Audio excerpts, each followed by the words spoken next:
One, in the previous lecture we have discussed a basic about the compressor and its types, and in this lecture we will be discussing in detail the reciprocating compressor. How does this reciprocating compressor work? तो किस तरीके से एक reciprocating compressor काम करता है, ये सारी चीजें हम इस वाले लेक्चर में पढ़ेंगे। ठीक है, तो अगर हम रेसिप्रोकेटिंग कंप्रेसर की बात करते हैं तो जो रेसिप्रोकेटिंग कंप्रेसर होता है आपका, जो रेसिप्रोकेटिंग कंप्रेसर होता है, this reciprocating compressor is nothing but it is a piston cylinder, a compressor with having piston cylinder arrangement. जैसे आप लोगों को पता होगा कि हमारे पास क्या होता है, आईसी इंजन होता है। आईसी इंजन में क्या होता है, हमारे पास we have piston and a cylinder. ठीक है, सक्शन होता है, उसमें कंप्रेशन होता है, एक्सपेंशन होता है, ये सारी चीजें होती हैं। क्यों? सक्शन होता है, कंप्रेशन होता है, एक्सपेंशन होता है और एग्जॉस्ट होता है, ये सारे प्रोसेस उसके अंदर होते हैं। ऐसा ही क्या होता है, उसमें हम क्या करते हैं, हम फ्यूल बर्न करते हैं। फ्यूल बर्न करने के साथ साथ, जैसे मैं अगर एक सिंपल डायग्राम उसका बना देता हूं एक आईसी इंजन का, तो हमारे पास क्या होता है, वी हैव अ पिस्टन,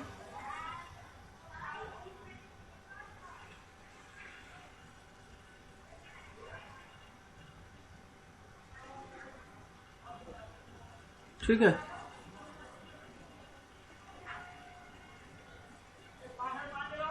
ये मान लिया आपका सिलेंडर हो गया। ठीक है, ये आपका सिलेंडर है और ये आपका पिस्टन है। ठीक है, ये पिस्टन है। यहां पर क्या होता है, कनेक्टिंग रॉड कनेक्टेड होती है और यहाँ पे आपकी क्रैंक होती है और ये एक तरीके का साइकिल ऑपरेट होता है ना, ऐसे ही होता है। तो हम क्या करते हैं, यहाँ पे फ्यूल होता है, फ्यूल आपका बर्न होता है, फ्यूल बर्न होने से गैसेस प्रोड्यूस होती है, उन गैसेस से पिस्टन आपका नीचे मूव करता है, टीडीसी से BDC, BDC to TDC, TDC to BDC, this type का साइकिल चलता रहता है और हमें यहाँ क्रैंक शाफ्ट पे क्या मिल जाती है, पावर मिल जाती है ना। पावर मिलती है कि नहीं, वी गेट पावर, बताओ, बोलो। Yes sir. मैं ये बोला, एक आईसी इंजन जो मैंने बताया आपको, ये समझ में आ गया ना कि आईसी इंजन में क्या होता है, सिलेंडर होता है, अंदर पिस्टन होता है, पिस्टन रेसिप्रोकेटिंग मोशन करता है, तो यहाँ पर फ्यूल बर्न होता है, फ्यूल बर्न होने से पावर जनरेट होती है और एक्सपेंशन के थ्रू हमें पावर मिल जाती है। कहां पर, क्रैंक शाफ्ट पे मिल जाती है। क्रैंक शाफ्ट पे हम क्या करते हैं, गियर वगैरह अटैच कर देते हैं और पावर जो है उस पावर को यूटिलाइज कर देते हैं और आपका व्हीकल आगे की ओर मूव करने लगता है। ऐसा ही होता है जी जी ठीक सर। है। अब अगर इसी चीज को हम उल्टा कर दें, किसको, इस आईसी इंजन को अगर हम उल्टा कर देते हैं तो हमारा रेसिप्रोकेटिंग कंप्रेसर बन जाता है। ठीक है, अब रेसिप्रोकेटिंग कंप्रेसर कैसे काम करेगा, रेसिप्रोकेटिंग कंप्रेसर में हम क्या करते हैं, यहाँ पे फ्यूल नहीं होता है, यहाँ जो आपकी क्रैंक लगी होती है, इस क्रैंक को मोटर से कनेक्ट कर देते हैं। जो आपकी मोटर होती है ना, मोटर, उस क्रैंक को किससे कनेक्ट कर देते हैं, मोटर से कनेक्ट कर देते हैं। मोटर से। और यहाँ पर दो वाल्व होते हैं, सक्शन वाल्व और डिस्चार्ज वाल्व। यहाँ पर एक सक्शन वाल्व होता है और डिस्चार्ज वाल्व होता है, दो वाल्व होते हैं। वैसे उसी की तरह भी उसमें सक्शन और एक्सपेंशन एग्जॉस्ट वाल्व होता है। यहाँ पे एक होता है सक्शन वाल्व, एक होता है डिस्चार्ज वाल्व। ठीक है, तो यहाँ आपने क्या कनेक्ट किया, यहाँ पे आपने मोटर की शाफ्ट कनेक्ट कर दी। इलेक्ट्रिसिटी से क्या होगा, मोटर चलेगी। जब मोटर चलेगी तो ये जो शाफ्ट है, ये शाफ्ट घूमेगी, घूमेगी या नहीं घूमेगी, बताओ सर। घूमेगी। ये जैसे ही शाफ्ट घूमेगी तो क्या होगा, ये क्रैंक घूमेगी, क्रैंक घूमेगी तो पिस्टन ऊपर और नीचे की ओर मूव करेगा, करेगा। Yes sir. अब होता क्या है उसमें, जैसे ही आपका पिस्टन टॉप पे है, अब टॉप से नीचे की ओर आएगा तो क्या होगा, ये वाला वाल्व खुल जाएगा और जो एटमॉस्फेरिक एयर होगी वो फिल्टर्ड एयर यहां से एंटर करेगी इसके अंदर। ठीक है, ये एटमॉस्फेरिक एयर होती है, उस एटमॉस्फेरिक एयर को फिल्टर करके अंदर सक कर लिया जाता है। ठीक है, पिस्टन आपका टीडीसी से कहां की ओर मूव करता है, बीडीसी की ओर, कर गया। जैसे ही टीडी टू बीडीसी यहां पर आया, आपका ये वाला वाल्व क्या हो जाता है, बंद हो जाता है। ठीक है, अब क्या होता है, इसके अंदर कंप्रेशन होता है। क्या होता है, कंप्रेशन। कंप्रेशन में क्या होगा, आपका वाल्व जो पिस्टन है वो नीचे से ऊपर की ओर जाएगा।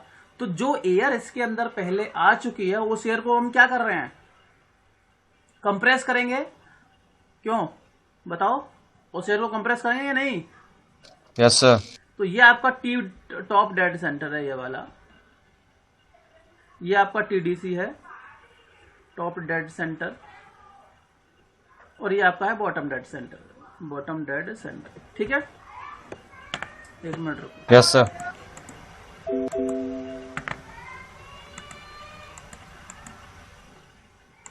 ये टॉप डेड सेंटर हो गया, ये आपका बॉटम डेड सेंटर हो गया। तो आपकी जैसे ही पिस्टन ऊपर की ओर जाएगा तो जाने से पहले ही टॉप डेड सेंटर से टॉप डेड सेंटर पर पहुंचने से पहले ही ये वाला वाल्व तो बंद था, अभी तक दोनों बंद थे। अब इस वाले वाल्व को हम क्या कर देते हैं, ओपन कर देते हैं।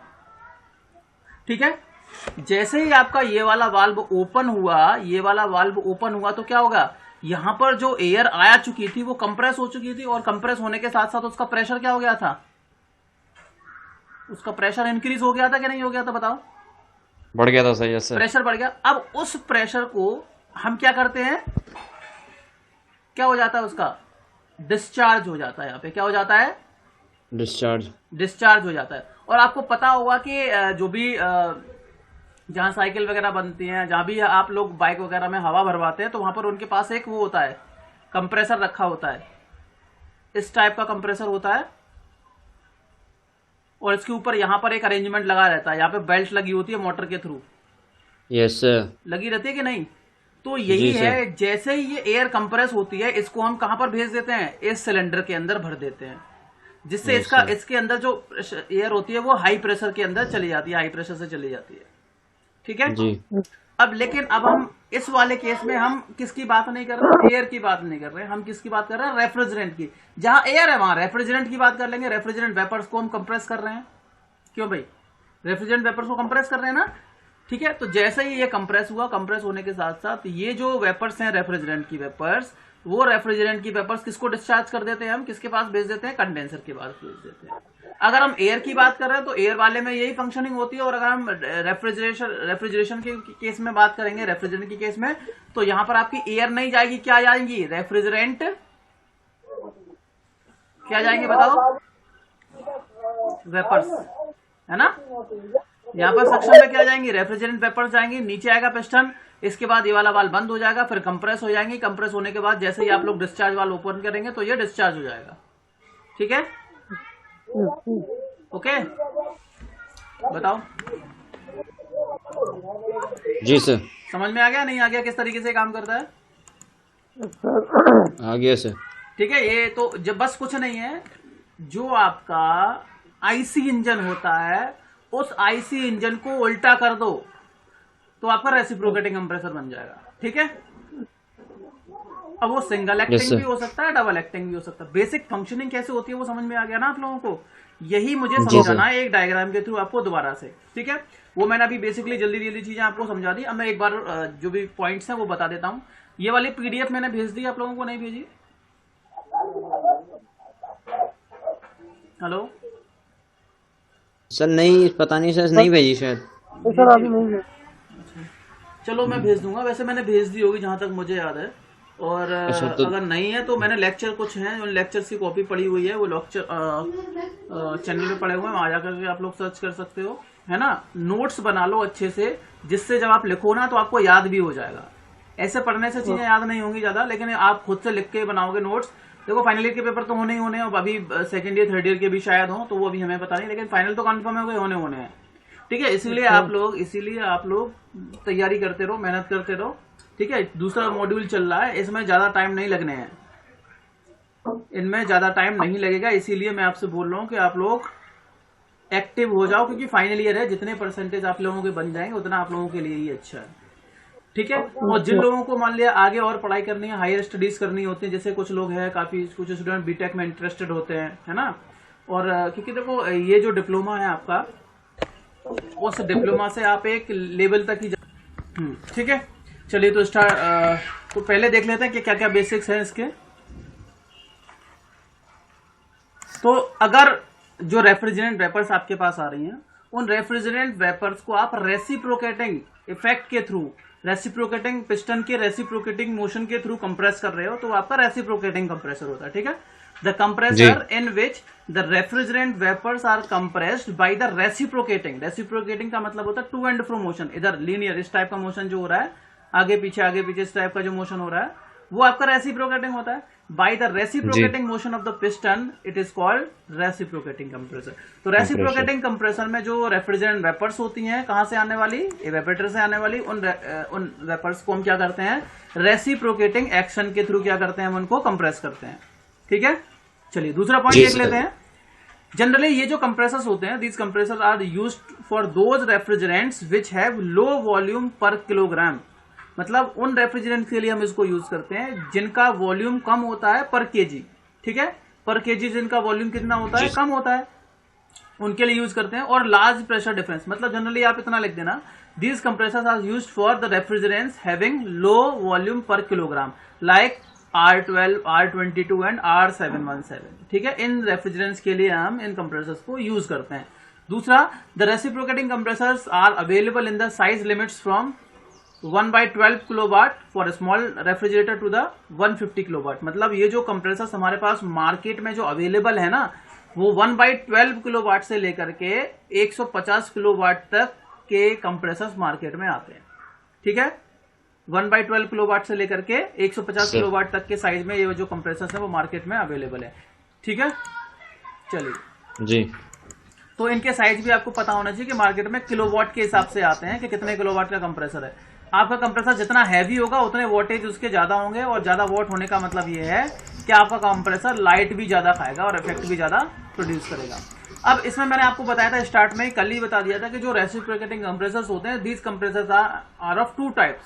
First is the single acting and second is the double acting. ठीक है, now let us having the different parts of the reciprocating compressor. इसमें हम क्या करेंगे, ये जो रेसिप्रोकेटिंग कंप्रेसर के बारे में डिटेल में पढ़ रहे हैं कि भाई रेसिप्रोकेटिंग कंप्रेसर क्या होते हैं, कैसे काम करते हैं और इनके क्या क्या पार्ट्स होते हैं। ठीक है, सो द वेरियस पार्ट्स और different parts of the reciprocating compressor are, पहला है प्राइम मूवर।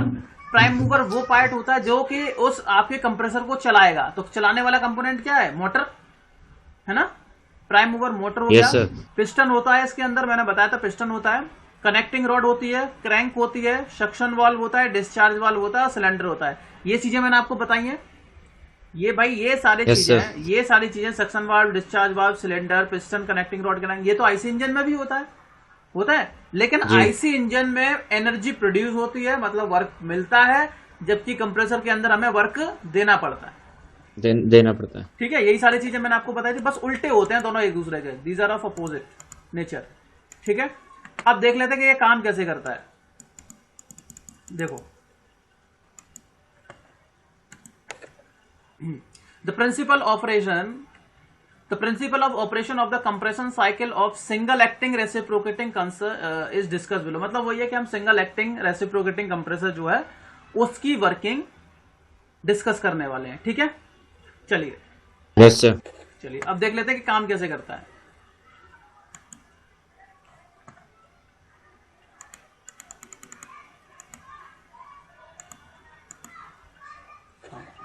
ये है आपका सिंगल एक्टिंग रेसिप्रोकेटिंग कंप्रेसर। तो ये कुछ वैसा ही है जैसे आप लोगों ने आईसी इंजन देखा है। क्यों भाई, ये कुछ वैसा ही है ना। Yes sir. चलिए अब देखो होता क्या है, किस तरीके से ये काम करता है, सुन लो।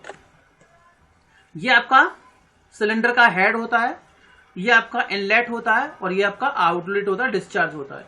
ये आपका डिस्चार्ज वाल्व, ये आपका सक्शन वाल्व या इनलेट वाल्व जिसको हम बोलते हैं। ठीक है, इसको इनलेट को मतलब इनटेक भी बोलते हैं। ये आपका टॉप डेड सेंटर है और ये आपका बॉटम डेड सेंटर है। ठीक है, टॉप डेड सेंटर मतलब इससे ऊपर पिस्टन नहीं जाएगा, और बीडीसी मतलब इससे नीचे पिस्टन नहीं जाएगा आपका। ये वाली जो रॉड आपको दिख रही है यहां से यहां तक की, ये आपकी कनेक्टिंग रॉड है, और यहां से यहां तक की आपकी क्रैंक है। ठीक है, और ये एक तरीके से क्रैंक की केस है जिसके अंदर आपकी क्रैंक रोटेट करेगी। ये आपका सिलेंडर है। ये सारे पार्ट समझ में आ गए। ठीक है, अब देखो, तो टीडीसी को मैंने बता दिया। ये अभी आपका पिस्टन कहां पर है, टॉप डेड सेंटर पे। ठीक है, एट दिस दो स्ट्रोक होते हैं, सक्शन और सक करेगा। और ये किस तरीके से काम कर रहा है वो सारी चीजें, इसमें 3-4 डायग्राम होंगे, वो सारे डायग्राम। अभी ये इसकी वर्किंग में हमने मान लिया that our piston is at the top dead centre. ठीक है, so figure number A, when our piston is eight top dead centre. TDC मतलब होता है टॉप डेड सेंटर, और बीडीसी का मतलब क्या होता है, बॉटम डेड सेंटर। अच्छा, एक क्वेश्चन और पूछा जाता है कभी कभी, अगर आपका पिस्टन वर्टिकल कंडीशन में होता है तो टीडीसी और बीडीसी होते हैं, है ना जी। लेकिन अगर यही हॉरिजॉन्टल कंडीशन में आपका सिलेंडर है तो क्या होगा, उनके नाम क्या हो जाते हैं, टॉप डेड सेंटर और बॉटम डेड सेंटर के नाम चेंज हो जाते हैं, क्या होता है? सर टीडीसी और बीडीसी के नाम चेंज हुए? हाँ, इंटरव्यू में पूछा जा सकता है क्वेश्चन। तो जब ये हॉरिजॉन्टल कंडीशन में होगा ना, इसको लिटा दो, हॉरिजॉन्टल लिटा दोगे तो आपका जो टीडीसी है उसको हम बोल देते हैं आईडीसी, और जो बीडीसी होता है उसको बोलते हैं ओडीसी। ठीक है, एक होता है इनर डेड सेंटर, एक होता है आउटर डेड सेंटर। तो उनके नाम जो है वो चेंज हो जाते हैं। ठीक है, इनर डेड सेंटर और आउटर डेड सेंटर उनके नाम हो जाते हैं, नए नाम हो जाते हैं, तो याद रखना है। ठीक है, when your your cylinder is in vertical position, the extreme ends are called TDC and BDC, while when it is in the horizontal condition the names are IDC and ODC, inner dead center and outer dead center। ठीक है, कोई दिक्कत? जी sir. नहीं sir. चलिए, तो अब हमने वाले, अब देखो मैं इसकी वर्किंग आप लोगों को बता रहा हूँ। ठीक है, सिंगल एक्टिंग रेसिप्रोकेटिंग कंप्रेसर काम कैसे करता है वो समझ लो। ये आपका पिस्टन सिलेंडर हेड है, ये सब है, और ये आपका टीडीसी है ये वाला। तो हमने ये मान लिया है कि अभी आपका पिस्टन कहां पर है? टीडीसी। तो वही लिखा है figure A, piston at TDC. अब क्या होता है, जब आपका पिस्टन टॉप डेड सेंटर पे होता है तो आप देख रहे हो कि दोनों वाल्व कैसे हैं, both the valves are closed. ठीक है, अब क्या हुआ, आपका पिस्टन टीडीसी से नीचे की ओर मूव करना स्टार्ट करेगा, तो उस टाइम पे क्या होता है, आपका जो इनलेट वाल्व है, सक्शन वाल्व है, वो ओपन हो जाता है। देखो ओपन हो गया, ऊपर उठ गया इस वाले डायग्राम में देखो। तो ये क्या हो रहा है, start of the suction, suction start हो गया। तो सक्शन स्टार्ट में मतलब क्या होगा, जैसे ही वाल्व ओपन होगा आपका पिस्टन नीचे की ओर जाएगा, यहाँ वैक्यूम क्रिएट होगा। पिस्टन जब नीचे जाएगा तो यहाँ पर प्रेशर कम हो जाएगा। अब होगा क्या, जैसे ही प्रेशर थोड़ा सा डाउन होगा तो यहाँ से मतलब वैक्यूम क्रिएट हो जाएगा यहाँ पे। यहाँ से क्या हो जाएगा, एटमॉस्फेयर से जो एयर होती है, नॉट, अभी मैं एयर की बात नहीं कर रहा, I am talking about the refrigerant. तो जो इवेपोरेटर जो आपका था, मैंने आपको बताया था ना, इवेपोरेटर होता है आपका, जैसे ये आपका इवेपोरेटर होता है, यहाँ पर आपका लिक्विड रेफ्रिजरेंट, ये आपका इवेपोरेटर, यहाँ पर हीट एब्स्ट्रैक्ट होती है, इसके बाद आपका लो प्रेशर की वेपर बन जाती है, लो प्रेशर की वेपर होती है, रेफ्रिजरेंट की वेपर्स, इनको हम कहाँ भेज देते हैं, कंप्रेसर के अंदर भेजते हैं कि नहीं। तो ये जो लो प्रेशर की वेपर्स हैं वो यहां से आ रही हैं। ठीक है, तो suction of low pressure refrigerant vapours from the suction line after the evaporator. तो ये इवेपोरेटर के बाद हो रहा है, ये सारा काम इवेपोरेटर के बाद हो रहा है। तो जैसे ही आपका पिस्टन नीचे की ओर मूव करेगा तो ये क्या करेगा, जो आपका इवेपोरेटर है उस इवेपोरेटर से लो प्रेशर की जो रेफ्रिजरेंट वेपर्स है उनको क्या करना स्टार्ट कर देगा, सक करना स्टार्ट कर देगा। ठीक है, ये उनको क्या करना स्टार्ट करेगा, सक करना स्टार्ट करेगा, तो उनका सक्शन होना स्टार्ट हो जाएगा। आपका पिस्टन नीचे जाएगा, आपकी रेफ्रिजरेंट वेपर्स आती जाएंगी। तो दूसरा फिगर समझ में आ गया क्या हो रहा है इस वाले फिगर में? Yes sir. चलिए अब देखते हैं तीसरा। इसके बाद क्या होगा, जैसे ही सारी वेपर्स अंदर आ चुकी होंगी तो आपका पिस्टन कहां से कहां पहुंच जाएगा, टीडीसी से कहां पहुंच जाएगा, बीडीसी पर पहुंच जाएगा। आपका जो पिस्टन होगा वो टॉप डेड सेंटर से कहां पहुंच जाएगा, बीडीसी, बॉटम डेड सेंटर पे पहुंच गया। तो जैसे ही बॉटम डेड सेंटर पे पहुंचेगा तो आपका सक्शन क्या हो जाएगा, एंड हो जाएगा, डेड सेंटर। हाँ, आपका सक्शन खत्म हो जाएगा। तो आपका फिगर 3C है, इसमें एंड ऑफ द सक्शन आपका खत्म हो गया, and start of the compression. Suction आपका खत्म हो चुका है और आपका कंप्रेशन स्टार्ट होने वाला है। इस कंडीशन में क्या होगा, आपका piston top bottom dead centre पे होता है और दोनों वाल्व कैसे हो जाते हैं, दोनों वाल्व कैसे हो जाते हैं बताओ, बंद हो जाते हैं।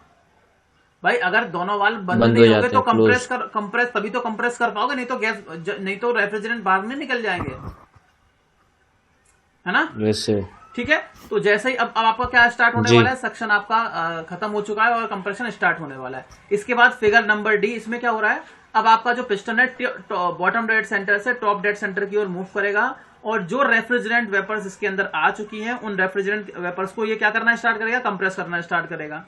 ठीक है, तो एक लिमिट तक ये कंप्रेस करेगा और कंप्रेस करने के बाद जैसे ही उस पर्टिकुलर प्रेशर तक वो ऑब्टेन होंगी, आपका डिस्चार्ज वाल्व ओपन हो जाएगा। ठीक है, आपका डिस्चार्ज वाल्व ओपन हो जाएगा। तो यहाँ पर यहाँ आप देख रहे हो कि कंप्रेशन स्टार्ट होने वाला है, अभी वाल्व दोनों बंद है, तो आपको पिस्टन ऊपर की ओर जाएगा। एक लिमिट तक पहुंचने के बाद आपका ये जो वाल्व है, आउटलेट वाल्व या डिस्चार्ज वाल्व जो है, ये वाला जो डिस्चार्ज वाल्व है, ये जो डिस्चार्ज वाल्व है वो क्या हो जाएगा, ओपन हो जाएगा। और डिस्चार्ज वाल्व ओपन जैसे ही होगा तो जो रेफ्रिजरेंट वेपर्स कंप्रेस हो चुकी हैं वो क्या हो जाएंगी, यहां से डिस्चार्ज होना स्टार्ट हो जाएंगी और कहां चली जाएंगी, ये कंडेंसर को जाएंगे, है ना। बाहर। तो क्या हो जाएगा, high pressure high temperature refrigerant vapours, ये जो रेफ्रिजरेंट वेपर्स होंगी वो क्या हो जाएंगी, डिस्चार्ज हो जाएंगी, डिस्चार्ज, ठीक है। ये डिस्चार्ज हो जाएंगे कहां पर, कंडेंसर की तरफ, ठीक है। तो start of the discharge and end of the compression, मतलब कंप्रेशन आपका खत्म हो जाएगा और आपका जैसे ही आपका डिस्चार्ज वाल्व ओपन हो जाएगा, डिस्चार्ज वाल्व ओपन हो जाएगा तो आपका जो भी है रेफ्रिजरेंट वेपर्स कंप्रेस होने के बाद कहां चली जाएंगी, डिस्चार्ज लाइन में चली जाएंगी और उसके थ्रू वो कंप्रेसर के अंदर कंडेंसर के अंदर जाना स्टार्ट करेंगी, ठीक है।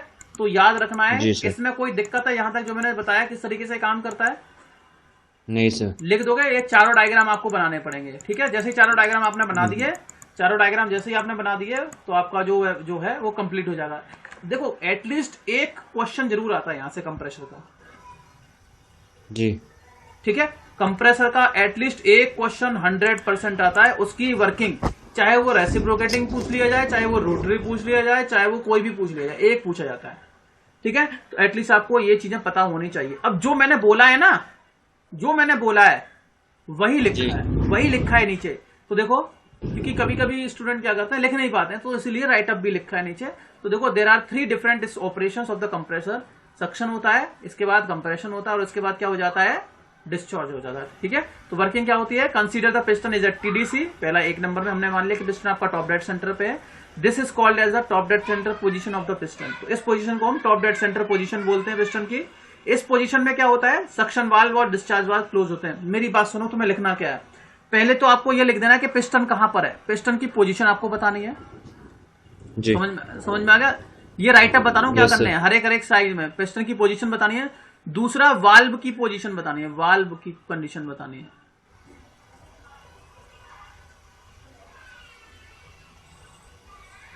वाल्व कंडीशन,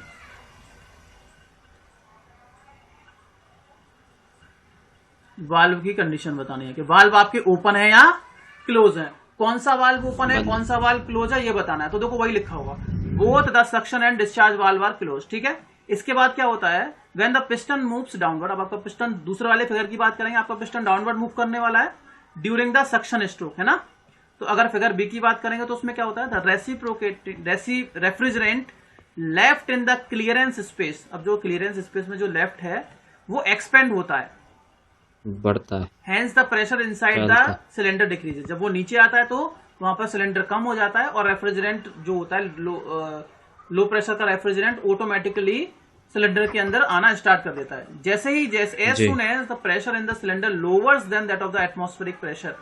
अब देखो, जब आपका पिस्टन जब पिस्टन नीचे की ओर मूव करेगा तो उसमें होता क्या है, जो पहले से क्लियरेंस वॉल्यूम में जो वेपर्स हैं वो एक्सपेंड होती हैं, और जब वो एक्सपेंड होती हैं तो क्या होता है, जब वो एक्सपेंड होती हैं तो होता यह है कि अंदर प्रेशर डाउन होने लगता है। अब क्या होता है कि अगर सिलेंडर के अंदर का प्रेशर इवेपोरेटर प्रेशर से थोड़ा बहुत डाउन नहीं होगा तब तक वो अंदर आना स्टार्ट नहीं करेंगे, या लगभग इक्वल प्रेशर हो, ठीक है।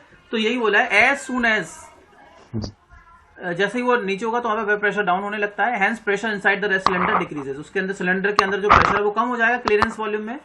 As soon as the pressure in the cylinder lowers than that of the atmospheric pressure, उससे कम होता है तो सक्शन वाल्व आपका ऑटोमेटिकली ओपन हो जाता है, ठीक है। कब, जब उसके अंदर प्रेशर डाउन हो जाएगा।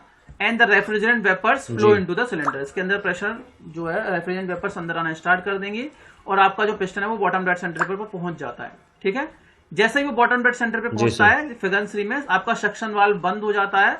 और क्यों, क्योंकि स्प्रिंग एक्शन, वहां पे स्प्रिंग लगी होती है, उस स्प्रिंग एक्शन के थ्रू वो ऑटोमेटिकली आपका बंद हो जाता है। ऐसी सेटिंग वहां पर फिक्स होती है कि जैसे ही आपका पूरा आपका पिस्टन जो है टीडीसी पर पहुंचेगा, बॉटम बीडीसी पर पहुंचेगा, आपका जो एग्जॉस्ट वाल्व है वो, सॉरी सक्शन वाल्व है, वो ऑटोमेटिकली क्लोज हो जाएगा एट अ पर्टिकुलर प्रेशर की अकॉर्डिंगली, ठीक है जी sir. So until the piston reaches the BDC because of the spring action. Now अब क्या होता है, अब पिस्टन आपका कहां मूव करने लगता है, now the piston moves upward, ठीक है। तो अब आपका सक्शन स्ट्रोक खत्म हो चुका है और कंप्रेशन स्ट्रोक आपका स्टार्ट होने वाला है। So now piston, the compression should start as in the figure D.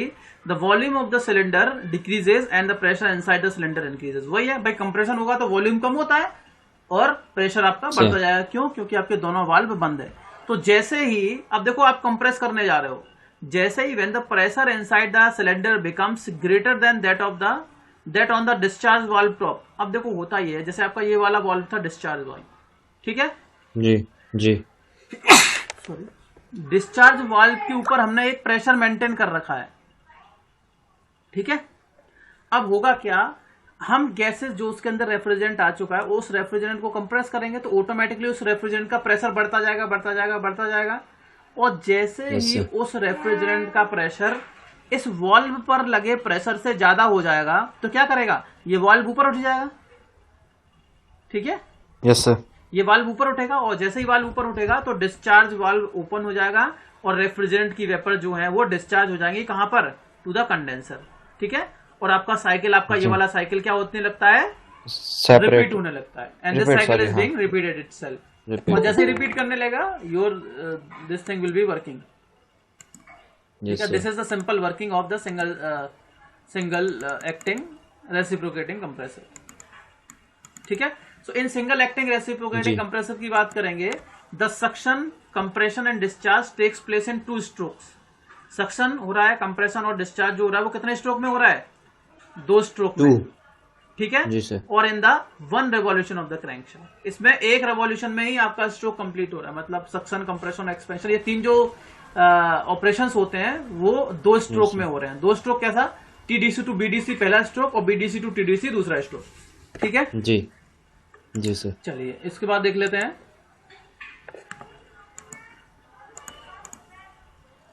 Moving to the next. हालांकि शायद टाइम हो गया होगा, तो बस इसमें इतना ही पढ़ लेते हैं, इसमें इतना ही पढ़ लेते हैं। मल्टी वाला आपका नहीं, आपको मल्टी एक्टिंग में नहीं पढ़ना। मल्टी वाला मैं बता देता हूँ होता क्या है।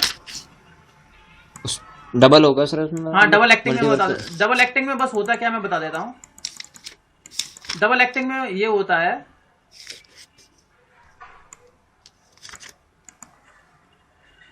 यहां पर भी ये जो पिस्टन है ना, इसके इस साइड में भी, इस साइड में भी वाल्व लगे होते हैं, ठीक है। और यहां भी लाइनिंग्स होती हैं, ऐसी लाइनिंग यहां भी होती हैं, ठीक है। तो क्या होता है, जब इसमें सक्शन हो रहा होगा तो इसमें कंप्रेशन हो रहा होगा इस तरफ, ठीक है, क्यों जी। और जब इसमें कंप्रेशन हो रहा होगा तो इसमें सक्शन हो रहा होगा। तो हमें दोनों तरफ, इधर भी और इधर भी, दोनों तरफ हमें क्या मिल जाता है, बोथ साइड वर्किंग होती है आपकी। बोथ साइड वर्किंग का मतलब है कि जब यहां पर सक्शन हो रहा होगा तो यहां पे रेफ्रिजरेंट डिस्चार्ज मिल रहा होगा, और जब यहां पे डिस्चार्ज हो रहा होगा तो यहां पर क्या हो रहा होगा, सक्शन हो रहा होगा। तो आपको दोनों स्टेज में क्या मिलेगा, आउटपुट मिलना स्टार्ट हो जाएगा। तो वो डबल स्ट्रोक होता है, डबल एक्टिंग होता है। सिंगल एक्टिंग में एक तरफ आपका काम होता है, मतलब एक स्ट्रोक में सक्शन कंप्रेशन होता है, जबकि डबल एक्ट मतलब उसमें 2 स्ट्रोक की रिक्वायरमेंट होती है। सिंगल एक्टिंग में 2 स्ट्रोक की रिक्वायरमेंट होती है, सक्शन, कंप्रेशन और डिस्चार्ज ऑपरेशन को कंप्लीट करने के लिए।